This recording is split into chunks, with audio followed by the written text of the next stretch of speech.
வேதத்தோடு essence ஆக்கும் உபனிஷத் அப்படிங்கிறத நம்ம பார்த்தோம்.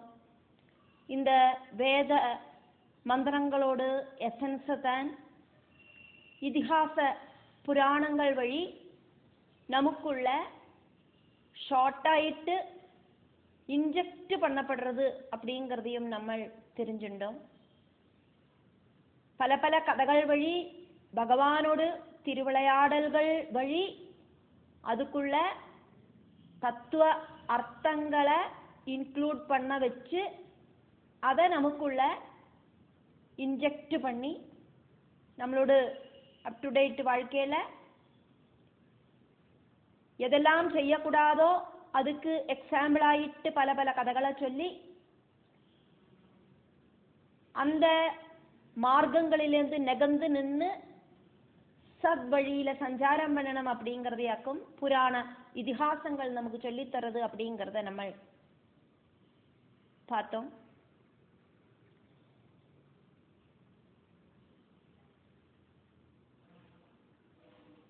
வேத அங்கங்கள் படிக்காதக்கு வேத மந்திரங்கள் படிக்கக்கூடாது அப்படிங்கிறதாக்கும் சாஸ்திரம்.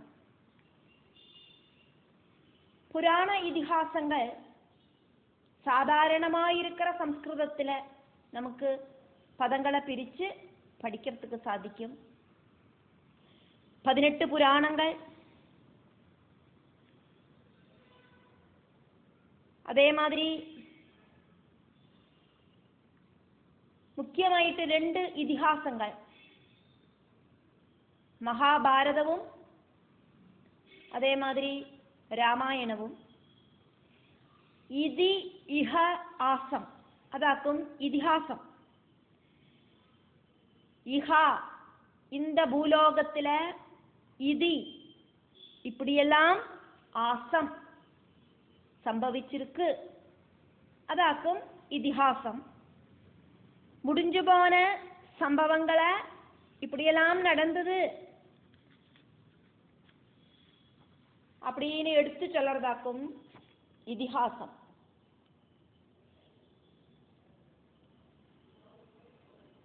மகாபாரதமும் ராமாயணமும் எல்லாம் ഇതിഹാസമാക്കും.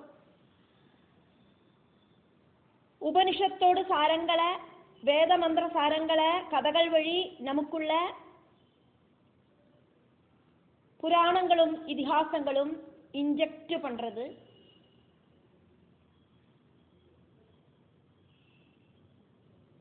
பகவல் கதைகள் வழி அல்லாதக்கு மந்திரங்கள் நன்னா டீட்டெயில் ஆயிட்டு எக்ஸ்பிளைன் பண்ணப்படுறது அதாக்கும் வேதங்கள். பகவத் தத்துவங்களை ரொம்ப ரொம்ப ஷார்ட் ஆயிட்டு எசன்ஸ் ஆயிட்டு ஞானகாண்டமாக்கி தரது உபனிஷத்துக்கள் நமக்கு அதாக்கும் வேதாந்தம் அப்படிங்கிற உபனிஷத்துக்கள். 18 புராணங்கள் வியாச பகவான் எழுதியிருக்கார். 18 அப்படிங்கிறதுக்கு முக்கியத்துவம் இருக்கு. சபரிமலையில 18ஆம் படி ரொம்ப ரொம்ப விசேஷமாக்குமே. அதே மாதிரி மகாபாரதத்தில் 18 பர்வங்கள் இருக்கு.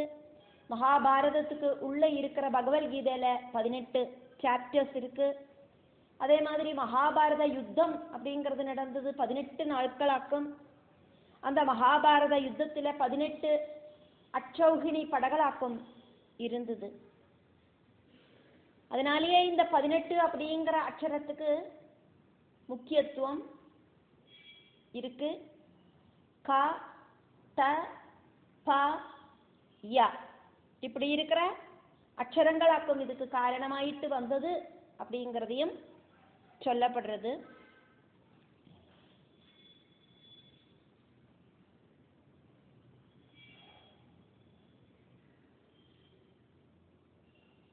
மகாபாரதத்துக்கு உள்ள இருக்கிற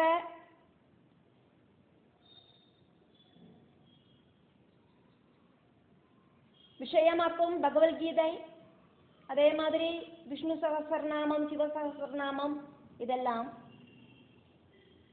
அதே மாதிரி 18 புராணங்களில் ஒரு புராண கிரந்தமாயிட்டே தேவி பாகவதம் இருக்கு. இந்த 18 புராணங்களில் ஒரு புராணமாயிருக்கிற மார்க்கண்டேய புராணத்துக்கு உள்ளுக்குள்ள மார்க்கண்டேய புராணம் அப்படிங்கிறது 130க்கு மேலே இருக்கிற சாப்டர்ஸ் இருக்கிற புராணங்களாக்கும். அதுல 78லேருந்து 90 வரைக்கும் இருக்கிற 13 அத்தியாயங்களாக்கும் தேவி மகாத்மியம். பாகவதத்தில் இருக்கிற எசன்ஸ் ஆக்கும் நாராயணியமாயிட்டு பட்டதிரி எழுதினார். பிரம்மாண்ட புராணத்தில் இருக்கிறதாக்கும் லலிதா சகஸ்ரநாமம். இப்படி பல பல பிரான்ச்சஸ் வழி நமக்கு இந்த பகவத் தத்துவங்களை புராணங்களும் இதிகாசங்களும் எடுத்து சொல்லத்தான் செய்யறது.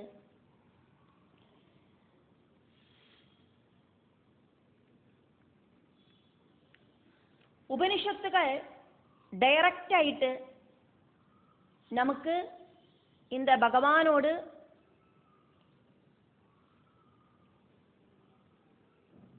ஞானகாண்டத்தை வர்ணிக்கிறது. ஒருபோதும் அழியாத எப்பவும் இருக்கிற சனாதன தர்மத்தோடு வேறாக்கும் வேதம். வேதம் அப்படின்னாக்கா டாப் மோஸ்ட் நாலெட்ஜ் அப்படின்னு அர்த்தம். ഋഷീശ്വരர்கள் எல்லாம் தியானிச்சு தியானிச்சு സമാധി അവസ്ഥയിലെ ഭഗവാനിലെ ലയിച്ച് തുരീയ അവസ്ഥയിലെ പരബ്രഹ്മവും പ്രപഞ്ചവും ഞാനും ഒന്നാക്കും அப்படிங்கிற அவஸ்தையில வந்து சேர்ந்து அந்த ஒரு அவஸ்தை அங்க பரபிரம்மம் அல்லாதக்கு வேற ஒன்றும் இல்லை அப்படிங்கிறத தெரிஞ்சுண்டு பரபிரம்ம லயனம் அப்படிங்கிறது நடக்கிறது.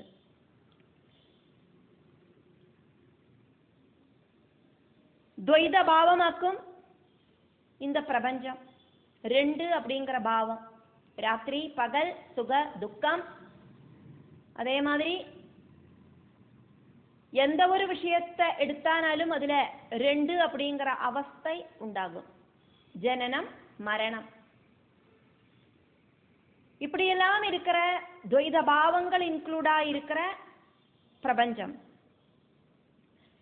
இந்த பிரபஞ்சத்திலே ஜனிக்கிற நமக்கும் இந்த ரெண்டு அப்படிங்கிற துவைத பாவம் இருக்கு.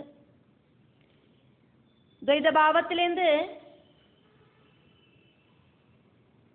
அத்வைத பாவத்துக்கு கபிலதேவன் அம்மையான தேவஹூதிக்கு உபதேசிச்சு கொடுத்த சாங்கிய யோகம் வழி, அஷ்டாங்க யோகம் வழி துவைத யாத்திரையிலேருந்து அத்வைத யாத்திரை அப்படிங்கிறத ரிஷீஸ்வரர்கள் செய்யறா. பிரபஞ்ச ரகசியங்கள் ரிஷிகளுக்கு சொமேதையா வெளிப்படுறது. மந்திர திரஷ்டாரஹா ரிஷயா. ரிஷி அப்படிங்கிற உபாதி வழி இந்த உலகத்துக்கு வந்து சேர்ந்ததாக்கும் வேத மந்திரங்கள். வேத மந்திரங்கள் அப்படிங்கிறது பகவானோடு மூச்சு காத்தாக்கும் அப்படிங்கிறதையும் நம்ம தெரிஞ்சுட்டோம். வேத மந்திரங்கள் அப்படிங்கிறது பகவத் தத்துவமா இருக்கிற பிரபஞ்ச ரகசியங்கள் தான் அப்படிங்கிறதையும் தெரிஞ்சுக்கிறோம். பகவானோடு சுவாச நிஸ்வாசம் மூச்சு காத்து அதாக்கும் வேத மந்திரங்கள். பல பல உபகரணங்கள் வழி பல பல இன்வெஸ்டிகேஷன்ஸ் பண்ணிட்டு சாஸ்திரஜர்கள் எல்லாம் பலதும் கண்டுபிடிச்சு ப்ரூஃப் பண்ற மாதிரி இந்த ரிஷிகள் தியான சமாதி வழி தியானம் அப்படிங்கிற டூல்ஸும் சமாதி அப்படிங்கிற டூல்ஸும் வழி துரிய அவஸ்தையில வந்து சேர்ந்து தத்துவ ரகசியங்களை தெரிஞ்சுக்கிறா. தத்துவ ரகசியங்களாக்கும் ரிஷிகளோடு அந்த அவ கண்டுபிடிச்ச விஷயங்கள், இன்வெஸ்டிகேட் பண்ணி அவ தெரிஞ்சுண்ட விஷயங்கள், கண்களால பார்க்கறதுக்கு தத்துவ ரகசியங்களை அனுபவம் வழியா தெரிஞ்சின்றவாளாக்கும் இந்த ரிஷிகள். அவ தெரிஞ்சின்ற தத்துவஞான அனுபவங்களாயிருக்கிற சம்பத்து எல்லாருக்கும் யூஸ்ஃபுல் ஆகட்டும் அப்படின்னு நினைச்சு எல்லாருக்கும் கிடைக்கிறதுக்காயிட்டு வேத மந்திரங்களாயிட்டு அத பிரகடனப்படுத்துற. வேத மந்திரங்கள் ரிஷிகள் எழுதினது கிடையாது, பகவான் கிட்டேந்து வந்த அவளுக்கு அனுபவ யோக்கியமா இருக்கிற விஷயங்களை இந்த உலகத்துக்கு அவ எடுத்து சொன்னா. அவாவால சம்பந்திச்ச அறிவாயிருக்கிற ஆத்ம வித்யை, பிரபஞ்சத்தை சம்பந்திச்ச அறிவான பௌதீக வித்யை, இதெல்லாம் நன்னா தெரிஞ்சவாளாக்கும் ரிஷிகள் சர்வ விஞ்ஞானமும் இந்த உலகத்தில் இருக்கிற எல்லா ஜனங்களுக்கும் சர்வவித விஞ்ஞானத்தையும் தரது ரிஷிகளாக்கும். அந்த சர்வ ஞானத்தையாக்கும் வேதம் அப்படின்னு சொல்லப்படுறது. ரிஷிகளோடு உள்ள பகவான் வெளிப்படுத்துகிற பிரபஞ்ச ரகசியங்களாக்கும் வேதங்கள். இந்த ரிஷிகளோடு உள்ள தோணின பல பல வேதங்கள் பல இடத்திலையும் சின்னி செதறி பல பல போர்ஷனாயிட்டு எழுதப்பட்டு, പണ്ട് കാലത്തിൽ പേനയും പെൻസിലും ഒന്നും ഇല്ലേ, പനയോലത്താളുകളിൽ ആണി ഉപയോഗിച്ചിട്ടാക്കും എഴുതുക. அப்படி பல இடத்துல சிதறிக்கிடந்த விஷயங்களெல்லாம் வியாச பகவான் கூட்டி சேர்த்து நாலாயிட்டு செப்பரேட் பண்ணினார். வேதங்களை வெசிக்கிறதுனா செப்பரேட் பண்றது, பகுக்கிறது. அதனால அப்படி வேதங்களை பகுத்ததால வேதவியாசன் அப்படின்னு அவருக்கு பேரு. கிருஷ்ணத்வைபாயனன் அப்படிங்கிற மகர்ஷி வேதவியாசராயிட்டு தெரியப்பட்டார். நம்ம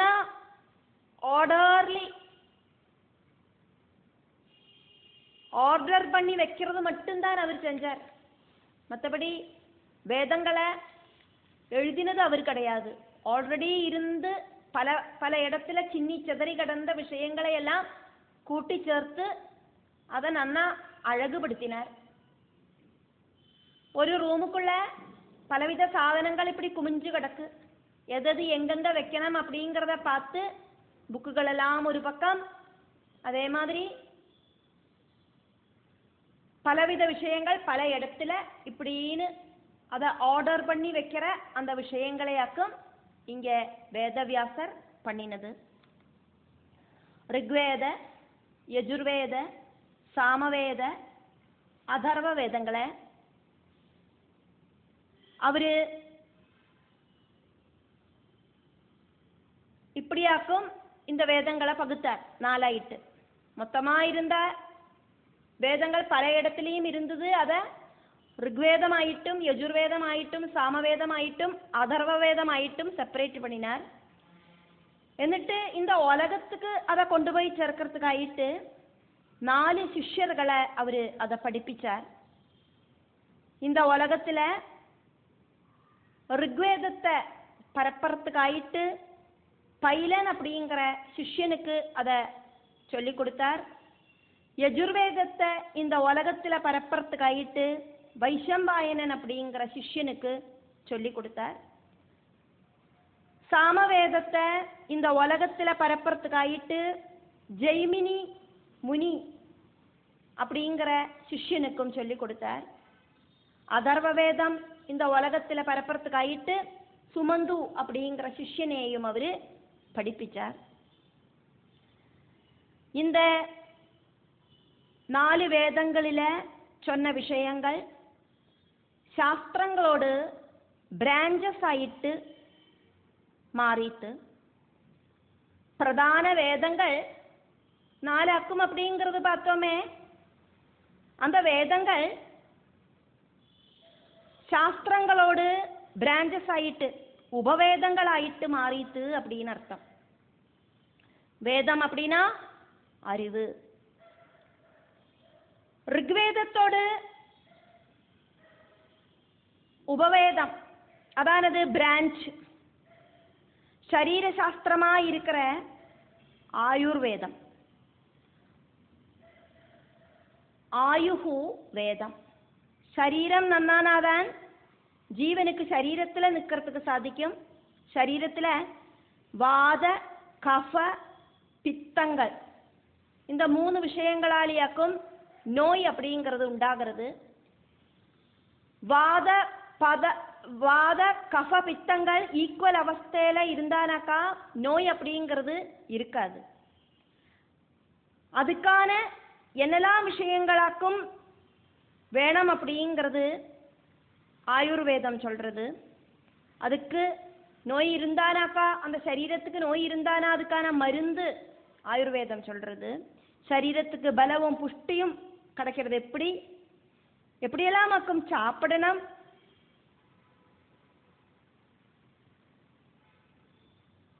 സിസ്റ്റമാറ്റിക് ആയിട്ട് പങ്ക്ച്വാലിറ്റി ആയിട്ട് ഉണവരുന്ന വേണ്ടിന അവശ്യം എന്നതെല്ലാം இப்படிங்கிற விஷயங்களெல்லாம் ஆயுர்வேத சாஸ்திரத்தில் சொல்லப்படுறது. யஜுர்வேதத்தோடு ഉപവേദമാക്കും ബ്രാഞ്ചാക്കും ധനുർവേദം. കംസൻ ധനുർയാഗத்துக்கு பகவான் ஸ்ரீகிருஷ்ண பகவானை விருந்தாவனத்திலேருந்து வரவழைச்சாரே. ധനുർയാഗத்துக்காகவே அவரு மதுரைக்கு ஸ்ரீகிருஷ்ணனை வரவழைச்சது. தனுசு அப்படின்னா வில்ல வச்சு, தனுர்யாகம் அப்படின்னா வில்ல வச்சு பூஜை பண்றது, ஆயுதங்களை வச்சு பூஜை பண்றது, வில்ல வச்சு பூஜை பண்றது. தனுசு அப்படின்னா வில்லு. தனுர்வேதம் அப்படின்னா சத்திரிய வீரர்கள் ராஜ்யத்தை காப்பாத்துறதுக்காயிட்டு பலவித யுத்த முறைகள் அபியசிப்பா. தனுர்வேதம் அப்படிங்கிறது வாழ்பயிற்று, துவந்துவ யுத்தம், வில்லு கொலைக்கிறது, இப்படி இருக்கிற பல பல யுத்த முறைகளாக்கும் அதாக்கும் அந்த தனுர்வேதத்தில் இருக்கு. காந்தர்வ வேதம் அப்படிங்கிறது சாமவேதத்தோடு பிராஞ்சாக்கும் உபவேதமாக்கும். கந்தர்வர்கள் நன்னா பாட்டு பாடுறவாளாக்குமே கான கந்தர்வர்களாக்கும். சங்கீத ஞானம் ரொம்ப ரொம்ப ஜாஸ்தியா இருக்கிறவா. பல பல விதத்தில் இருக்கிற நாட்டிய நாடக சங்கீத சாகித்யங்கள் எல்லாம் காந்தர்வ வேதத்தோடு பிராஞ்சஸ் ஆக்கும். அதர்வ வேதத்திலிருந்து உண்டான உபவேதமாக்கும் சில்பசாஸ்திரம். இப்படியாக A to Z knowledge, complete நாலெட்ஜும் வேதத்தில் இன்க்ளூட் ஆக்கும் அப்படிங்கிறத பார்க்கறதுக்கு வேண்டிட்டாக்கும் நம்ம இதெல்லாம் பார்த்தோம்.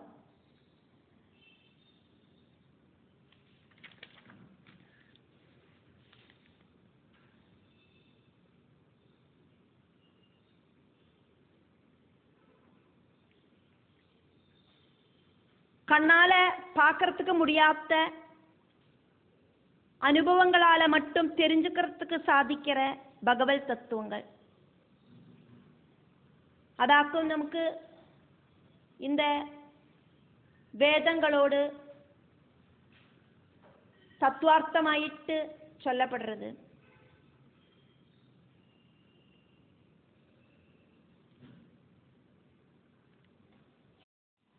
உபனிஷத்துக்கு பல பல வியாக்கியானங்கள் இருக்கு.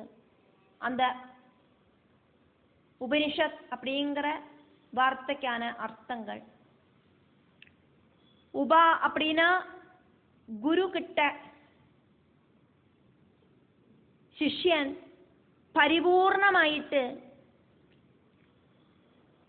நீ அப்படின்னா நிசேஷமாயிட்டு, சரண்டர் ஆயிட்டு, ஷத் நமக்குள்ள இருக்கிற அவித்யா இருக்கிற அஜ்ஞானத்தை இல்லாம பண்றது. குருவோடு பக்கத்துல குருவை தேடிண்டு போய் பரிபூர்ண சரணாகதி அடைஞ்சு நமக்குள்ள இருக்கிற அஜ்ஞானங்களை எல்லாம் குருவோடு ஞானத்தால இல்லாம பண்றது.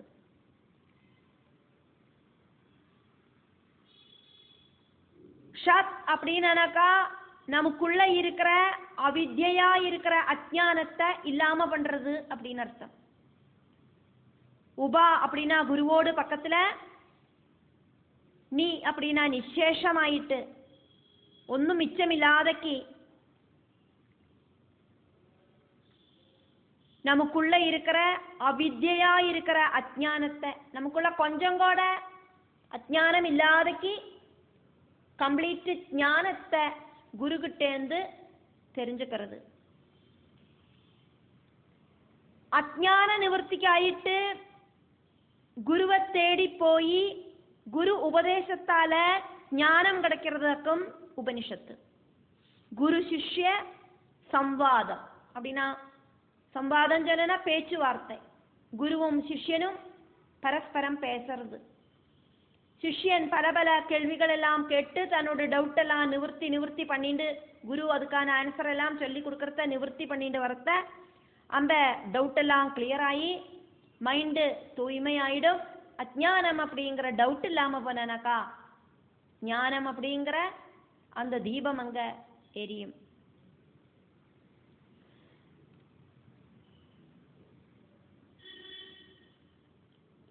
ഉപനിഷത്ത് ഫുള്ള ഗുരു ശിഷ്യ സംവാദമാക്കും നമുക്ക് കാണறதுக்கு സാധിക്കും.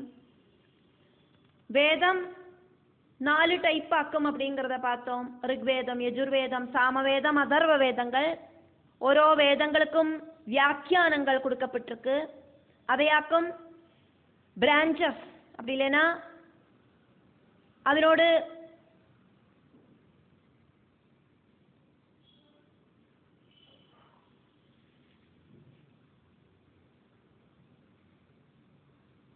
ஷாககள் அப்படின்னு சொல்லப்படுறது. கிளாசிஃபிகேஷன் அப்படின்னு சொல்லப்படுறது. இந்த வேத பிரான்ச்சஸோடு கடைசியிலேயாக்கும் உபனிஷத்து வர்றது. அப்படி ஆக்குமானா நிறைய உபனிஷத்துகள் இருக்கு. அந்த எல்லா உபனிஷத்தும் இப்போ அவைலபிள் கிடையாது. பல காலத்துக்கும் தேசத்துக்கும் அனுசൃതமாயிட்டு பலதும் காணாம போயிடுத்து. 108 முக்கியமான உபனிஷத்து இருக்கு. அதுல 10 முக்கியமான உபனிஷத்துகள். அந்த உபனிஷத்துகளுக்கு சங்கராச்சாரியர் பாஷ்யம் எழுதினார். 10 முக்கியமான உபனிஷத்துகள் அப்படின்னு பார்த்தோம். அதெல்லாம் ஒரு சேர சேர்த்தி தச உபனிஷத்துகள் அப்படின்னாக்கும் அதுக்கு பேரு.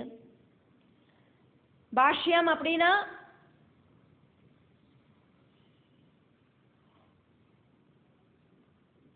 எந்த ஒரு டவுட்டும் இல்லாம வியாக்கியானம் பண்றது அப்படின்னு அர்த்தம்.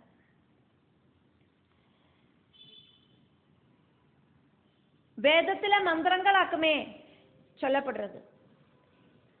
அந்த மந்திரத்துக்கு நிறைய அக்ஷரங்கள் இருக்கும். ரொம்ப டீப் ஆயிட்டு அர்த்த வியாக்கியானம்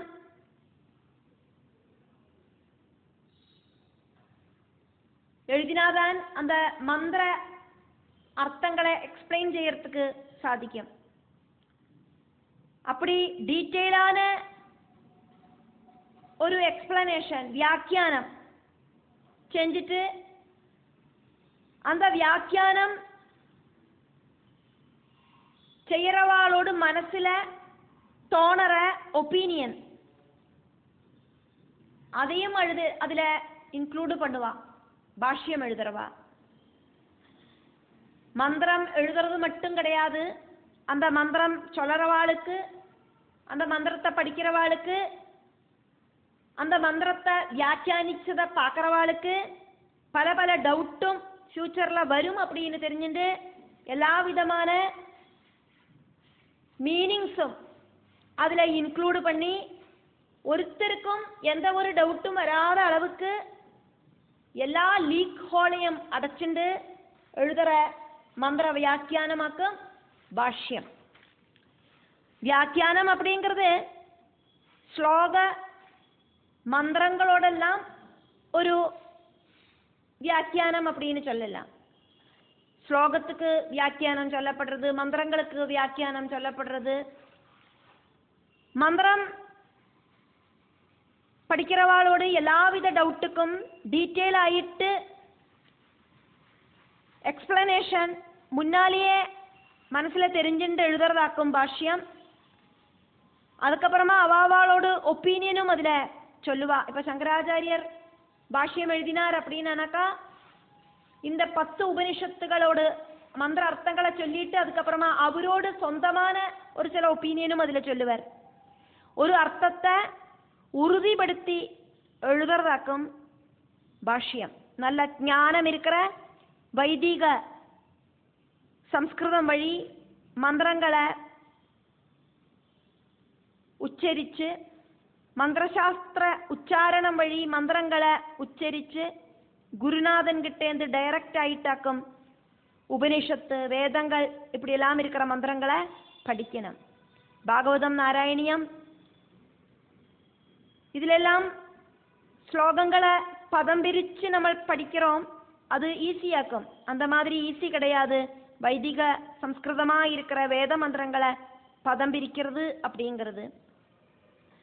நெருப்பு மாதிரி ரொம்ப ரொம்ப கேர்ஃபுல்லாயிட்டு வேணும் மந்திரங்களை பிரயோகிக்கிறதுக்கு. நெருப்பு தெரிஞ்சு தொட்டானாலும் தெரியாம தொட்டானாலும் கட்டாயம் சூடு அப்படிங்கிற அனுபவத்தை தரும். மந்திரங்கள் கரெக்டாயிட்டு உச்சரிக்கலை அப்படின்னாக்கா பலவிதமான தோஷ துரிதங்கள் வரும். அதனாலேயாக்கும் மந்திரசாஸ்திரமோ வைதிக சம்ஸ்கிருத ஞானமோ இல்லாதக்கே வேத மந்திரங்களை உச்சாரணம் செய்யப்படாது அப்படின்னு சொல்லப்படுறது. பகவானோடு சரீர அவயவங்களாக்கும் மந்திரத்தில் இருக்கிற ஓரோ அக்ஷரங்களும் வேதாங்கங்களாயிருக்கிற சிக்ஷா, நிருக்தம், சந்தஸ், வியாகரணம், ஜோதிஷம், கல்பம் இப்படி இருக்கிற 6 விஷயங்களை படிச்சாதான் மந்திரங்களை கரெக்டாயிட்டு உச்சரிக்கிறதுக்கு சாதிக்கும். வேத மந்திரங்களோடு உச்சாரணம் படிப்பிக்கிற சாஸ்திரத்தோடு பிரான்ச் அதாக்கும் சிக்ஷா. ஒரு மந்திரத்தை எப்படி சொல்லணும் தவறில்லாம அப்படின்னு படிப்பிக்கல். வேதம் படிச்சதுக்கு அப்புறம் அந்த வேதத்துல சொன்ன விஷயங்கள் நம்மளோட வாழ்க்கையில எப்படி பிராக்டிக்கலாயிட்டு கொண்டு வரலாம், அனுஷ்டான ஆச்சாரங்களை எடுத்து சொல்ற சாஸ்திரமாக்கும் கல்பசாஸ்திரம். மந்திரத்துல சொல்லப்படுற ஓரோ அக்ஷரங்களும் ஓரோ வாக்குகளும் எதனால எப்படி அதுல சொல்லப்பட்டது அப்படிங்கிற டீட்டெயிலா சொல்லி எக்ஸ்பிளைன் பண்றதாக்கும் நிருக்தம். அதே மாதிரி சந்தஸ் அப்படிங்கிறது அது ஒரு சாஸ்திரமாக்கும். விருத்த சாஸ்திரம் அப்படின்னாக்கும் அதுக்கு பேரு. மந்திரங்கள் எത്ര அக்ஷரங்கள் இருக்கிறதாக்கும், அந்த மந்திரத்தை சொல்லறத எங்கேயாக்கும் നമ്മൾ அந்த பதத்தை பிரிக்கணும், இப்படியெல்லாம் சொல்லித்தர சாஸ்திரமாக்கும் சந்தஸ். எത്ര அக்ஷரங்கள் இருக்கிறதாக்கும் அந்த மந்திரம் அப்படிங்கிற அடிஸ்தானத்திலேயாக்கும் அது ஏது சந்தஸாக்கும் அப்படின்னு நம்ம தெரிஞ்சுப்போம். அடுத்தது நம்ம வியாகரணம், சம்ஸ்கிருத லாங்குவேஜ், அதில் ஓரோ பிரயோகங்களையும் இதில் வர்ணிக்கப்படுறது. மந்திரங்களுக்கு வியாக்கியானம் கொடுக்குற டைமில் என்னத்தினாலேயாக்கும் அந்த அர்த்தத்தை அந்த மந்திரத்துக்கு சொன்னது அப்படிங்கிறத இந்த மாதிரியான விஷயங்களால தெரிஞ்சுக்க முடியறது. அடுத்தது ஜோதிஷம், வேதத்தில் பக்தி யோகத்தில் பல பல யாக கர்மங்கள் எல்லாம் வருது. அதெல்லாம் ஜோதிர்கோளங்களோடு நல்ல ஒரு பொசிஷனில் ஜோதிர்கோளங்கள் நின்னாதான் நல்ல முகூர்த்தத்தில் அதை செஞ்சாதான் சுபமாயிட்டு அது நடக்கும். அப்படிங்கிறதுனால அதை தெரிஞ்சுக்கிறதுக்கான சாஸ்திரமாக்கும் ஜோதிஷாஸ்திரம்.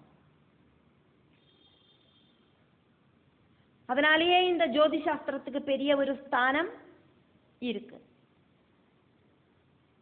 வேத அங்கங்கள் படிக்காதக்கு வேத மந்திரங்கள் சொல்லக்கூடாது அப்படின்னு வேதத்திலேயே சொல்லப்பட்டிருக்கு.